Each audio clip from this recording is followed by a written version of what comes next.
difference between you and sounding like whoever, like the big Kanye. You know what I mean? Sounding like Kid Cudi, sounding like Travis, sounding like whoever. People talking about channel strips, this and that. I'm telling you, that's all you need. If you have a 1073, a tube tech, and a nice microphone. Let's say like that's why I have the setup I have. This is no different than what's getting used. Like if you go see Thug recording at the nicest studio ever, he's using this. Future's using this. No difference. So I think people have this thing in their minds, if they go to really nice studios or they've never been to really nice studios, either one, where they think, oh my God, well, when I come here, it sounds amazing because the gear and because the engineering, and it's all shit that's like would take years to learn, and it's probably $10,000, probably so much money I could never afford it. It's like, nah, for like $3,000, like $4,000 and a little bit of YouTube, your vocals can sound like Ariana Grande's vocals at the crib. Now you just got to make good songs. It's not going to make your shit better. So I know it all sounds exciting. Your music still sucks if it sucks. So it'll just sound really good inside. But it makes a difference, you know? And to me, I used to start thinking all the time, like, it's going to take me years until I can own a studio that'll sound as good as the big studios. Bro, the Cave is a room, but the records that came out of the Cave sound no different than big records, and you can't tell if I did the vocal or if Alex Toomey did the vocal. It don't sound any different, you know? So like that's shit I realized only how many years ago, like 4 or 5 years ago. Question for Kenny. I'm living in an apartment at the moment, and I always having troubles with neighbors saying it's too loud when I make music. Because of this, I'm not able to record live drums, even though that's what I want to be doing. Do you have any tips on dampening drums? Do you think it's worth it to get an electric kit and just trigger stuff? That's not live drums. You're just playing samples with your hands and feet. Man, it's tough. I don't think dampening is the issue because you might not want a dampened drum sound, but maybe there's something you can do to deaden it a little bit in the room or to put some kind of things around you. I had a friend, Jay Graham, great producer. He produced like Broccoli for Yachty and Drum, produced a lot. But Jay Graham, in his apartment, built all these little, like, I don't know what you would call them, but like sound diffusers, basically. And they look like almost like pads you would hit for like football practice, but they were these big pieces of like cloth, almost looked like a piece of a mattress. And they had these like wood things that held them, and he had them all around the room. And it made the sound so dead. You'd be outside his apartment door. You couldn't really hear. So I don't know. Maybe you could try something, or you find somewhere else to record drums. I never did the home studio thing. I never understood it. I never really made beats at the crib.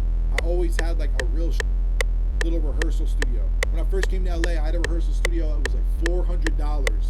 It was just a tiny room lockout in a building in Van Nuys. $400 a month. It was not very nice. I had a fold-up table from Home Depot in there with KRKs on it and an Apogee 1 or whatever, and just was doing whatever I was doing in there. But even at that time, like, I left the crib because I wanted to go somewhere I could be loud.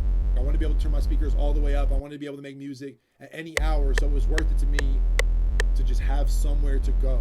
I couldn't have done live drums there even if I wanted to, but I don't know. It's hard for me to answer that question because I don't have experience in that area.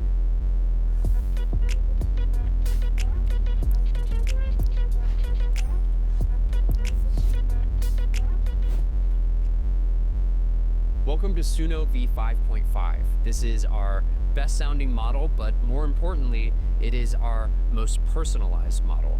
We built V5.5 around the idea that the music that you create should carry something of you, your voice, your sound, your taste. Because V5.5 captures so much musical nuance and timbre, it unlocks 3 brand new experiences for the most expressive Suno experience to date. Custom models, my taste, and the one that I'm most excited to talk about and you've been asking for forever, Voices. That's right, you can finally make music with your own voice on Suno. Voices lets you capture your own voice and use it to sing in your Suno creations. If you're a singer, you can use your voice in your music wherever you are. No need for a recording setup or a mic or a quiet space to get a demo down. And if you don't sing, you can finally experience what it's like to use your voice in your music for the very first time. It unlocks completely new creative experiences. Let me show you how to set it up. You can upload a clean acapella if you have one, select a track from your library, or record right here in the app. You can even upload a song that has music in the background, and Suno will run a stem split and isolate the vocals for you, but you're gonna need between 30 seconds and 4 minutes of audio for this to work. For this demo, I'm gonna use this large condenser mic to capture my voice. A good microphone does help, but your built-in mic on your devices should work just fine. Just make sure that you're in a quiet environment where you don't have any people talking in the background or traffic or something like that. To get started, I'm gonna sing a song that I made on Suno just because it has a really wide vocal range that is perfect for this. You don't shout when the world gets heavy. You just stay when others walk away. That kind of quiet strength is steady. Teaches me there's more than one way. I'm learning how to carry my own weight by watching how you carry yours with grace. All right, so on this screen, you can keep the parts where you feel like it sounds like you the most. You can use these sliders.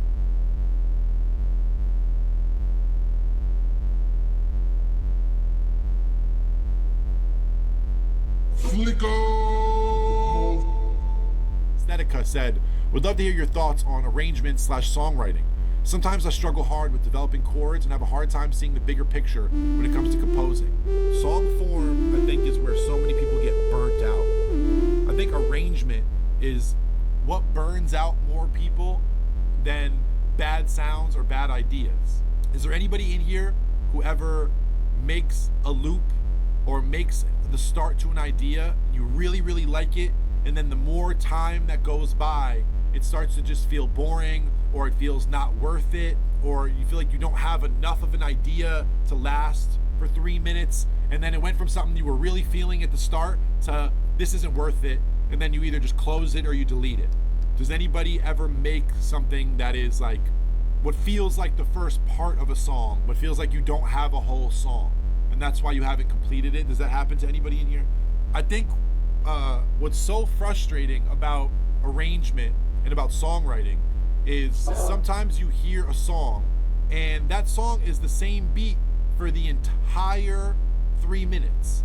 The beat never changes, or if anything, it's like the drums come in, the drums go out, but the beat stays the same the whole time. I think a lot of people will hear a beat or hear something and say, damn, this is the same idea the whole time, but it doesn't feel boring. You can listen to Mo Bamba and it's bing, bing, bing, bing, bing, bing, and then they just put the drums come in and out. It's like a big synth comes in and out. Very simple, but for some reason the whole song keeps your attention. Is that just because of Sheck West? Like, are the songs with simple beats only good because the artist is good? I think it's hard to say, but I think one thing that you can do every time to keep your beats interesting is how you arrange them and how you sequence them. So even if you're just using a snare or a clap or a woodblock or a snap, if you're just using a clap or a snare, a hi-hat, a kick, an 808, and then a melody or a chord, if that's all you have one piece of like harmonic information, you got a little bit of drums, a couple drum sounds. How do you keep that interesting the whole time? Take the kick out for a little bit, take the 808 out for a little bit, take all the drums out for a little bit, take the main melody part out for a little bit. It's all about when you bring in what. Let the Beat Build by Lil Wayne was the best example in sequencing ever, because it just started with just the hi-hat, then you got a clap, then you got clap and snares, then you got a kick, then you got the bass, and by the time everything came in, he was at the hook. I think you can make the simplest thing interesting for many minutes if you know how to spread it out, you know how to reintroduce things and get rid of things. But the most surefire way to keep something interesting is to have more than just one section.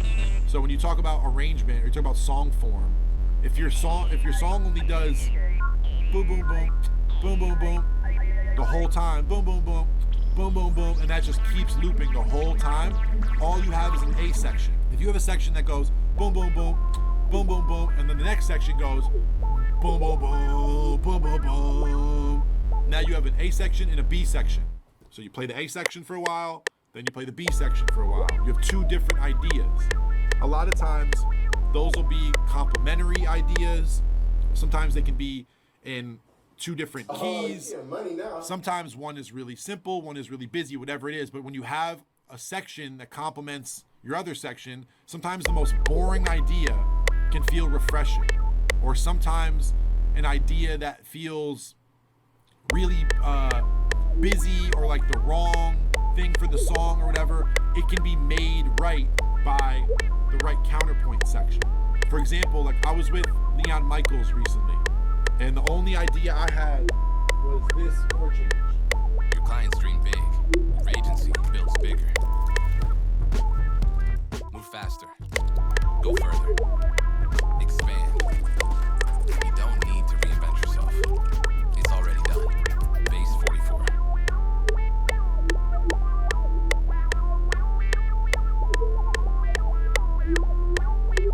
Gemini Omni Flash is now on Envato, your one place to get the latest AI models for video, images, and audio, and the world's broadest stock catalog. Get more with one Envato subscription.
Oh, you're getting money now. So I kept playing that chord change over and over. Once in a while, I would play a little turnaround, but I just kept playing this.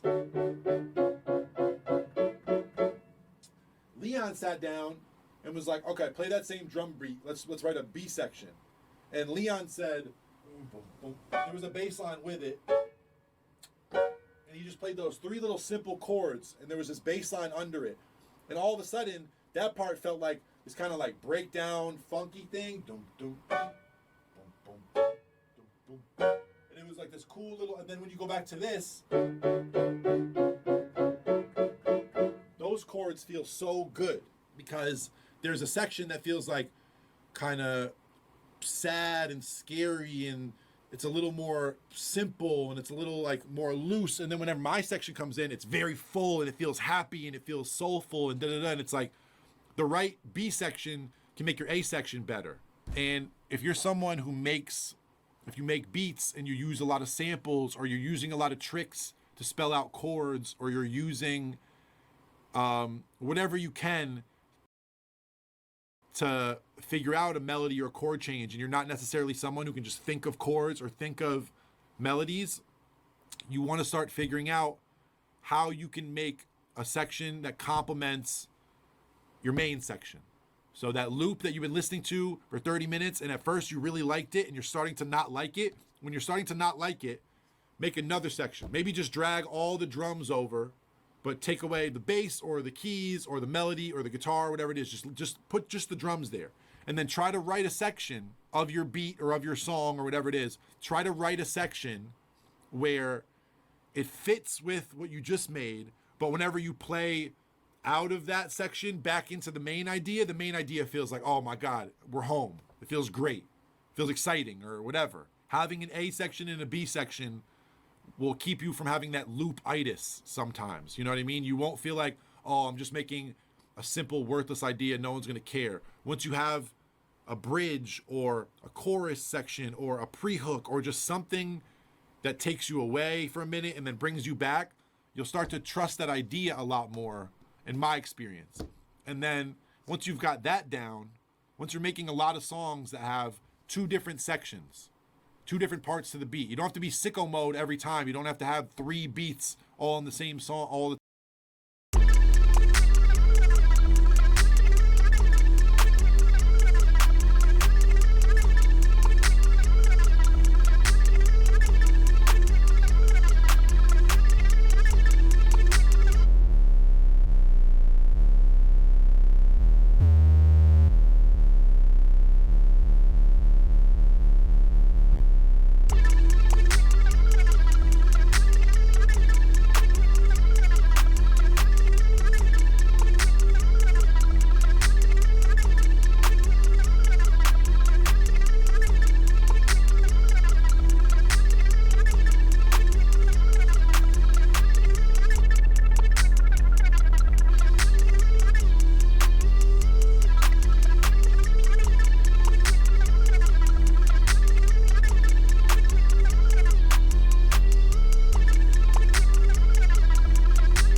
Purchase your track.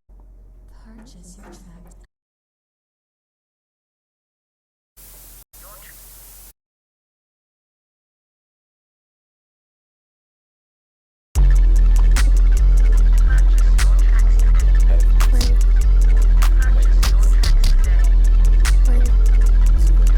Purchase your track today.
the time, but like you can have multiple sections in the song.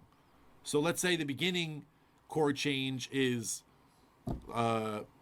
G, A, D. And then the chord change in the middle is, I don't know if any of these chords make sense, G, A, D. And then the chord change in the middle is just like D, A, E.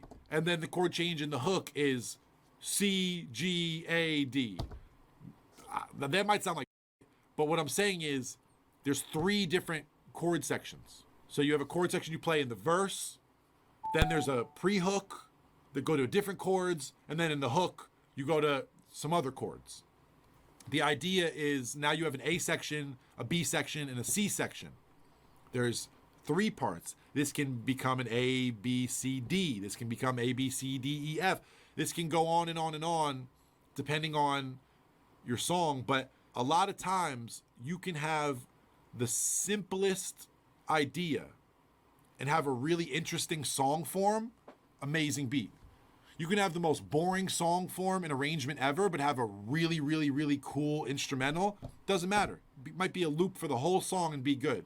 For people who all answered yes and say, man, I work on stuff all the time, I end up hating it after an hour, or it just feels too boring to finish, you might need another section. You guys see how I set up intros all the time, where I'll take just whatever the first part of the beat is, I'll just take it and I'll put it as an intro in a filter, in a different kind of sound, in a different octave, reversed, whatever. So whenever the beat comes on, you're hearing something, it's bringing you into some type of world, and then whenever all the drums come in, or whenever the first part of the main instrumental is introduced, you go, whoa, that feels big, that feels loud, that feels good, because you've been listening to this intro that is similar to the main idea or the main loop, but it's not exactly the same. So I feel like a lot of you guys have ideas you're throwing out that probably are really good ideas that just need to get organized. A, D, and then the chord change in the middle is just like D, A, E. And then the chord change in the hook is C, G, A, D. That might sound like, but what I'm saying is there's 3 different chord sections. So you have a chord section you play in the verse, then there's a pre-hook that go to different chords, and then in the hook, you go to some other chords. The idea is now you have an A section, a B section, and a C section. There's 3 parts. This can become an A, B, C, D. This can become A, B, C, D, E, F. This can go on and on and on, depending on your song. But a lot of times, you can have the simplest idea and have a really interesting song form, amazing beat. You can have the most boring song form and arrangement ever, but have a really, really, really cool instrumental. Doesn't matter. It might be a loop for the whole song and be good. For people who all answered yes and say, man, I work on stuff all the time, I end up hating it after an hour, or it just feels too boring to finish, you might need another section. You guys see how I set up intros all the time, where I'll take just whatever the first part of the beat is, I'll just take it and I'll put it as an intro in a filter, in a different kind of sound, in a different octave, reversed, whatever. So whenever the beat comes on, you're hearing something, it's bringing you into some type of world, and then whenever all the drums come in, or whenever the first part of the main instrumental is introduced, you go, whoa, that feels big, that feels loud, that feels good, because you've been listening to this intro that is similar to the main idea or the main loop, but it's not exactly the same. So I feel like a lot of you guys have ideas you're throwing out that probably are really good ideas that just need to get organized, or they're probably really good ideas that are missing one other little idea to point out what it is that you're doing. Las caídas de red implican más costos que un simple soporte técnico. Los agentes de Eleven Labs se ajustan a la demanda y atienden a los clientes al instante hasta que el servicio regrese. Integra acciones automatizadas avanzadas, sometidas a pruebas rigurosas con tu infraestructura y en 32 idiomas a nivel global. Despliega hoy mismo tu red de protección con Eleven Labs.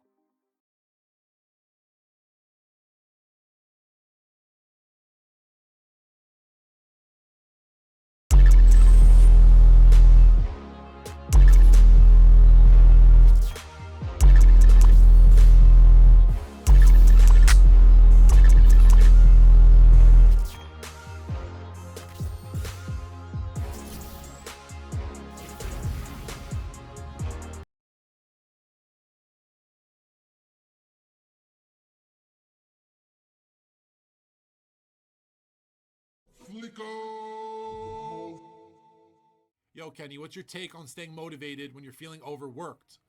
The absolute biggest killer for me for inspiration or for good ideas or for finishing ideas is whenever I'm overworked. The best way to work is to make the best things you can with your time. And if you have enough time to fill with multiple sessions, 12-hour days, 14-hour days, whatever, and you're starting to feel exhausted and it feels like a chore to keep going on your music or to open up a new session or to play an instrument, it should never feel like a chore.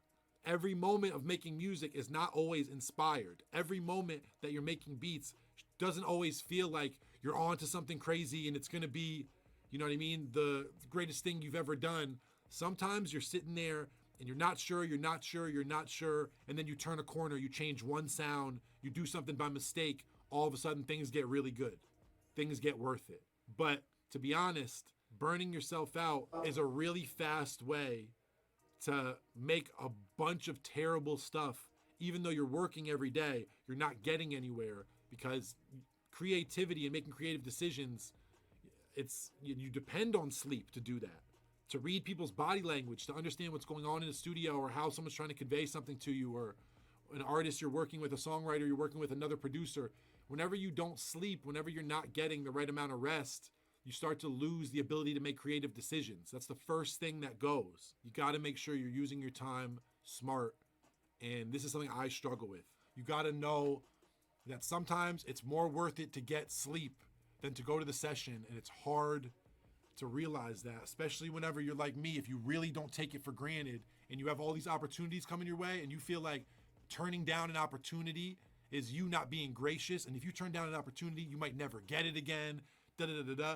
I get it. You miss the shots you don't take. I understand that mindset can kill you.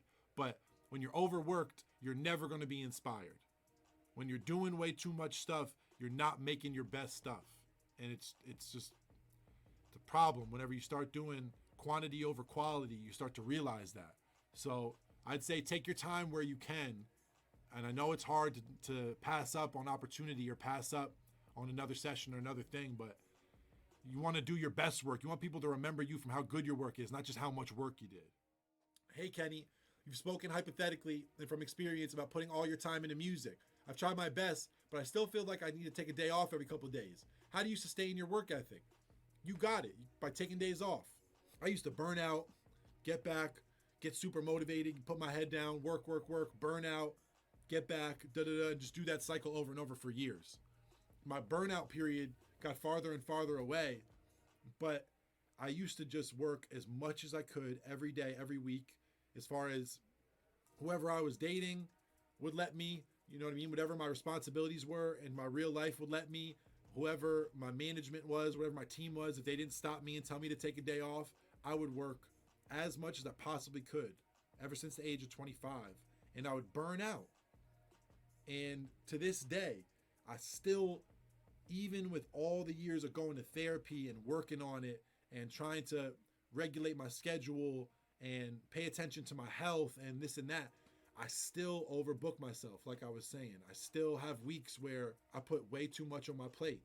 What I say when I say give all your time to music is an extreme sentence so that you go from normal to not extreme, but somewhere in the middle. If this is all the way far to one side and this is the middle, if you just get to right here, if I'm telling you put all your time into music and that means you just put a little bit more time into music, then I'm winning. Do you know what I'm saying? Like it's how negotiation works. If you have something that someone has $5,000 is what they listed it for, and you offer them, you know what I mean, $3,000, I'm probably willing to pay $4,000. But I'm trying to bring you down as much as I can just to see.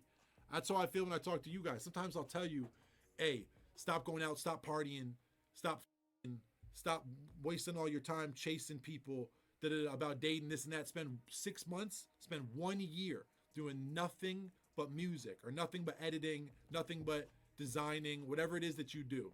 If you do that for 1 year, you'll change your life.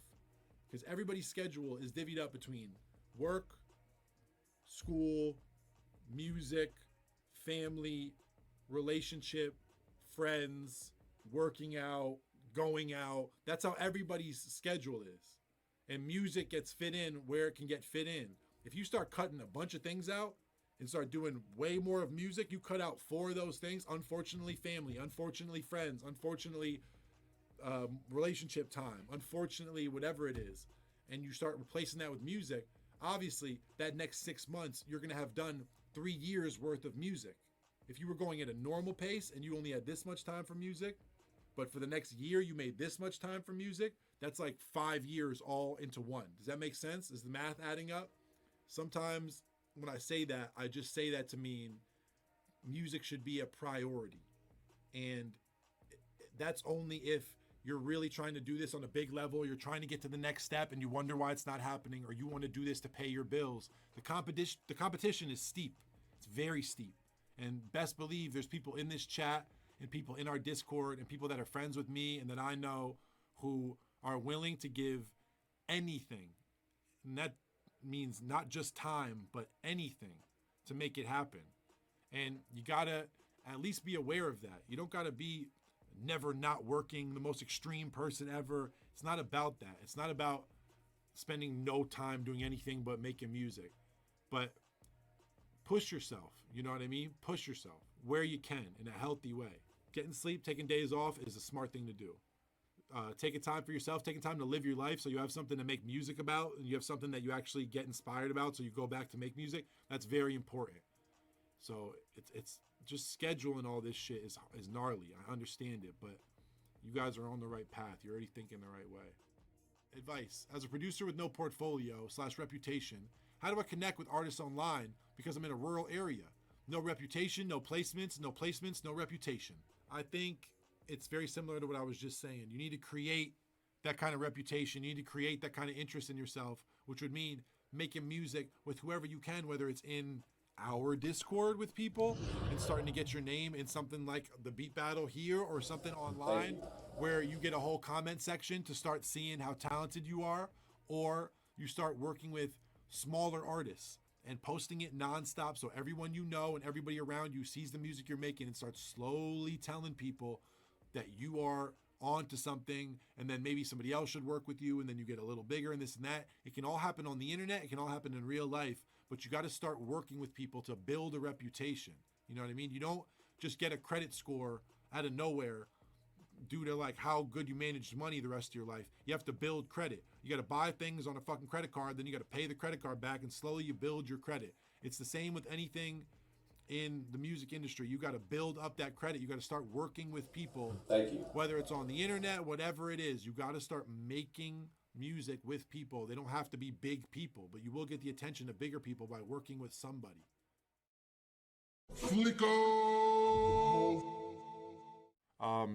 Kay said, "Hi Kenny, right now I'm at the point where I can feel I'm good enough to start making full songs instead of just instrumentals and just writing. But I'm afraid my music will sound too much like someone else's. How do I get that feeling?" How do you get rid of that feeling, you mean? Thank you for any help. Stop thinking about everybody else and just start making. If you think about everybody all the time but yourself, you're gonna make shit that sounds like everybody else. Think about your childhood. Think about things that you personally are obsessed with or you personally have thought about for a long time, or what you have to say to the world about your life or your story that might be different. Stop focusing on everybody else. Stop focusing on who's better than you, who's making more money, who's got more releases, what their team is, where they're from, who their parents are. Give it a rest. You're spending so much time doing private investigator research on the competition that you have no time to compete. Start making shit. If you want to be like Kendrick, stop focusing on anybody else around you and focus on pushing shit forward. I hate the idea of I'm not gonna make music because I'm scared my music will sound like somebody else. What the is that? You know what's gonna make it sound like somebody else? If you keep saying shit like that and you keep thinking shit like that and you keep only making it the possibility that you can make stuff that's already out there. What if you make something new? What if you make something that there isn't necessarily room for right now and you're gonna create the room? Stop focusing on if your shit's gonna be too similar. Let me tell you something. When you start out, your shit's gonna be contrived 99% of the time for 99% of you. When you start out your shit's gonna sound like a combination of your 5 favorite people. Then you start to get better. Then you start to learn your own thing. Not everybody pops out of nowhere just completely original. Not everybody in here is gonna just day one make something that sounds like nothing else with no reference point. You sound stupid holding yourself to the standard of the first thing I make needs to be revolutionary. That's never f***ing happened in life except for like cavemen discovering fire or water or some shit. It's like, you don't just get that instant gratification when it comes to creativity, when it comes to music, when it comes to creating something new that hasn't happened before. Try to think inward instead of outward. Try to think about what you want to hear that you're not hearing, even from those people that you love or your influences. Try to think about what your story is. What I was saying is, stop looking outward. Stop looking.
Looking at everybody else and making that an excuse to why you're not gonna drop because it's too similar to this or it's too much like this. Shut the fuck up. Stop comparing yourself to other people or giving yourself excuses that you can't drop because it's too similar. Everything's too similar. You have to understand this. No chord change is unplayed. Like no sequence of notes has never been done before. You're not about to invent a rhythm today or a polyrhythm that's gonna blow the world's mind and they're gonna say, oh my God, no one's ever combined rhythms or notes this way. It's not gonna happen like that. The way it's gonna happen is your story, the context to who you are, where you're from, how you make music, all these different things. That's what makes it new. That's what makes it interesting. You need to be able to figure out what you have to say and what you can do best. I think that this is something that's really bothering me today because I've been hearing it too much lately. And I've been hearing too many people in my Discord telling me, yo, Kenny, I'm worried that I sound like someone else. You know why you're worried that you sound like someone else? Because you sound just like them. Yes, you sound like Pierre. Yes, your rage beats sound just like the Yeet ones. Yes, all the time, forever. People are gonna have an influence and then make something and it's low-key really just gonna be what the person did. That's okay. Doesn't mean you suck. Doesn't mean even those beats are bad or won't get used. Doesn't mean all you are is a rip-off artist and you're not original. It doesn't mean any of that. What it means is you gotta start somewhere. You gotta be able to learn how to make beats that sound like beats you like to get to a place where you can make beats that sound like something you haven't even thought of yet. Always make the idea, no matter what the idea is. If you're like, I feel like making songs, but I'm not sure if I'll be good at it. I'm not sure if it'll be original. I've never done it, so I'll probably suck. Always try, always make the thing. Because here's the one like realistic part of this. We all make visual music. There was a time before you could see music visually where I think it felt more permanent. You'd record things to tape, you'd record things in real life, you'd play instruments, and it was almost like, oh, once I put that out into the world, or once that gets recorded, or whatever, it's like, oh, it's there forever. That's who I am, that's how good I am, that's gonna be a recording that someone's gonna hear. Guys, you can just drag this shit in the trash. You can hide this shit in a weird folder on your computer. You never have to play anything for anybody. You don't have to keep the song. You don't need to make something where you sound like you're ripping Cardi off and then go show all your friends because you recorded one song. Make that song, listen to it for a couple days. If you start cringing, try again. Whenever you start to feel like maybe this isn't cringe, that's when you go play it for people. That's when you start to show people. That's whenever you let people know that you're singing now, not just producing. Keep some shit to yourself. You think that a lot of your favorite rappers and a lot of these people started getting the ad-libs that they say, the slang terms that they use, the style that they rap with, the way they do their ad-libs. If you think that they developed all that stuff in front of the internet or in front of the labels or in front of fans, they didn't. They did not. You have to understand that for you to try weird shit, you got to be comfortable. And when you're the most comfortable is when you're alone and you know that even if you do something goofy or something that sounds like shit or something that's a ripoff, you can get rid of it. You can delete bad beats. Just make them though. You can try to sing. You can try to rap. You can delete it.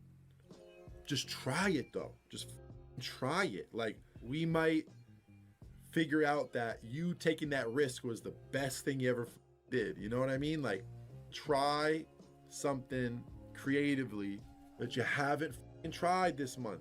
Someone said, Kenny, did you write a verse? Be honest. I songwrite with tons of artists. It's not for me. I'm not singing songs by myself. I don't write songs alone. I write songs with artists. The amount of lyrics I've written in the last month is probably equal to the amount of instruments I've played. I've been playing instruments as often as I'm writing lyrics, is what I should say. But that's new for me. Songwriting is new for me in the last couple years. Me standing with an artist and writing their lyrics and then having, like, letting them know what melody to sing and then vocal producing them and then playing instruments on the song, recording those instruments and then producing that beat. All of that is new. Have I done those things in the past? Yes, but I've never done all those things together.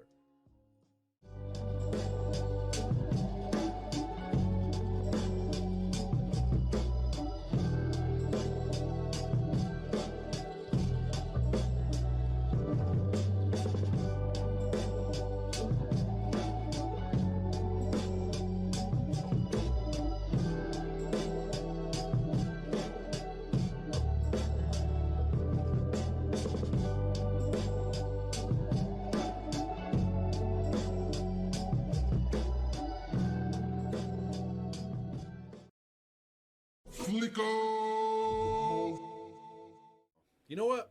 New theory today. I've been telling a lot of people in here, you guys should practice. You guys should be pushing yourselves to learn new stuff. You guys should doing whatever you can all the time to get better at whatever it is that you do or whatever it is that you're not good at that you want to do. That's what I always do. I always try to push y'all. I always try to motivate y'all. I'm over it. I'm over it. My old theory was if I can just prove to someone that their ideas are good enough, then I can help them start to make music. I used to think that if I could just make somebody understand that even some of the best people in music still say they don't know what they're doing. It gives people confidence if you can show them it's not as hard as you think or you're better than you think you are. That's what I've always tried to do. I've always tried to help people feel motivated. That the new theory is don't lie to yourself. The new theory is stop lying to yourself 2023. I saw a jazz musician talk about this and they were saying, you know when you're not practicing. You know when you're not making music. You're the only one who really knows. You could tell all of us a certain thing. We could all pretend that we have an inference from talking to you a bunch, but you're the only one who really knows how much music you're making, how much you're practicing, how much better you're getting, how confident you feel. You're the only one who knows. I'm not gonna keep sitting here every day and say, guys, try this, guys, do this. Nah, Kenny, I can't stay motivated. Kenny, what do I do if I'm not feeling it? What if I'm not sure? Hey, this is what I heard this musician say. This musician said, you are the only one who knows if you're lying to yourself about your music or your career. You're the only one who really knows how good you are. You're the only one who knows how well you can play that instrument, how well you can get around that computer, how solid those connections you have with other people really are. You are the only one who knows. And if you're not practicing, if you're not making beats, if you're not getting better at music, if you're not learning to collaborate on the internet, if you're not learning what's going on in production, in plugins, in software, in general, with everything in music, to some degree, or at least when it has to do with your genre, when it pertains to what you do, if you're not working on that, someone else is. For every one of you who's in here not making music and not practicing and making a beat once in a while and not really looking into any of this stuff we talk about on here as a community or reaching out to collaborate, or there is someone in here who is. There are people who are practicing. And if you sitting there and you want to be the next producer and you want to be the next Metro or you want to be the next Greg Kurstin or you want to be the next Ludwig or you want to be the next whoever you can think of, Timbaland, Pharrell, Teddy Riley, whatever it is. If you want to be the next Rosalia, if you want to be the next Lauryn Hill, if you want to be the next Clairo, if you want to be the next whatever, someone else is out there making music and practicing and working harder at it and spending less time and less time doing whatever. And there's someone who's your same age that is working their off on exactly the same thing that you want to be good at. Whatever it is that you want to be good at, there is someone in some country, it might even be your same town, it might be this chat. There is someone who is going the hardest today. As soon as they get off this stream, they are going to go work non-stop as hard as they can to get better and make more stuff and be hard on themselves and play instruments and watch tutorials. There are people who are your same age who are going to go harder than you today. And this guy I saw give the speech, I wish I knew his name. He was saying, I hope one day you meet that person. I hope that one day you meet that person that's your same age and does exactly what you do, but they are way better than you. And they're way more well-rounded, and they're more versatile than you, and they can play more instruments, and they have better ideas than you. And you meet someone who is your same age, whatever similarities to you, alternate timeline you, and they are way better at the same thing you want to do. You can't be jealous. You can't be mad. You can't meet that person and then be like, man, damn, that's not fair. I hope you run into them early. I hope you run into them right now. I hope this talk is enough so you're so scared of running into them that maybe you never do, and maybe you're the person for somebody else. But it's something to think about. And I faced this multiple times in my career. I still face it in my career, and it's what has made me better.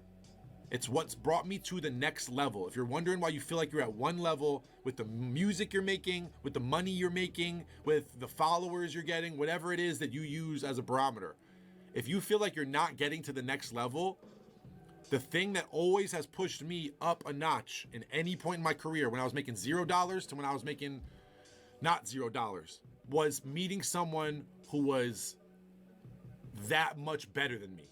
And I could see myself in them, and I was like, oh shit, I gotta go harder. First time it ever truly happened to me was Berkeley. Because where I grew up, I felt like I was the best guitar player. I didn't know anybody who made better beats than me who was my age. I knew people who were older than me who made great beats. I knew people who were older than me who were better musicians, who were like guitar teachers and this and that. But I felt like when I was young. I felt like I was really good at guitar and really good at making beats. And when I turned 18 and I got to school, and I feel like one of the worst guitar players, like, of anybody in my classes. Yeah, there's people I would see and be like, oh yeah, I'm better than you. But I didn't think about anybody I was better than. I never once thought about, oh, I could play with this person, I could play with this person. I always thought, why the is that person my same age? And it's like we're light years apart. And I've been playing this instrument since I'm 9 years old. Why does it feel like that? It made me get better. It made me push. And it happened to me whenever I first started working with really big producers. And I could play a little guitar and I could keep up maybe on one instrument. But when I saw people who could just run Pro Tools and track and move over to the piano and record a piano and then move over and make the hardest drums ever, and I was like, dog, I can only do one of those things, and I don't even know if I can do one of those things as well as this person can do it. And they just did all three, and we're 2 years apart in age. You know what's crazy is when it's someone your age or younger, that's when it for some reason hits harder. When it's someone older than you, you're like, oh, when I'm that age, I'll be. You know, when it's someone who you already look up to or has a lot of success, you always are like, oh yeah, of course I can learn from them. But when someone's your age or younger than you, and it feels like you have a world of things you can learn from them, that's when that shit starts bothering you. That's when that shit starts with you. And I think the positive things we say in here about the fact that your ideas and who you are as a person and all the factors that make up who you are at this moment, that makes your music 1 in a million, and that's worth doing, and it is important, and there are ways to collaborate and get better, and that motivates some people, but some people need to hear this other shit. And myself included, sometimes it's nice to get a reminder how far you still have left to go. And if you really love music, that shouldn't make you hate yourself. That shouldn't make you go, oh man, like, I need to quit. It should make you go, let me go practice, let me go make a beat, let me go watch a tutorial, let me go do something, you know what I mean? Like, get into it. I think that it has to keep happening for you to keep leveling up, because if you're the smartest person in the room, you're just never getting any better. You want to be the dumbest person in the room. For me, I want to be the dumbest person in the room all the time, but at least sometime, you know? At least once in a while, you should feel like, holy, I have a lot to learn. Or how are you going to grow?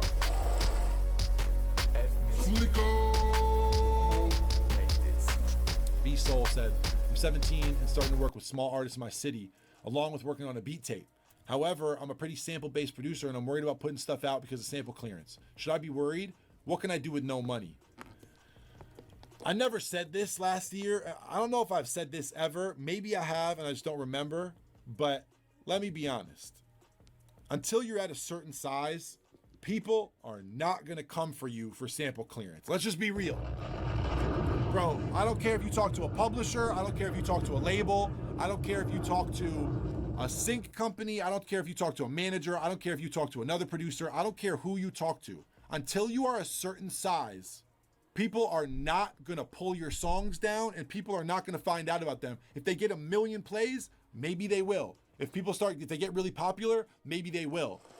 But if that's happening, then you might have some resources to get those samples cleared, or someone might come in to help you make that happen. Or you might be able to start building a team that can help you figure out what to do or whatever it is. But I'm not saying no one's listening. I'm not saying no one's paying attention. I'm not saying your music doesn't matter. I'm not saying you're making music that isn't going to get heard. What I'm saying is some of my favorite albums of all time, released in the last few years, released a long time ago, still to this day have uncleared samples all over them.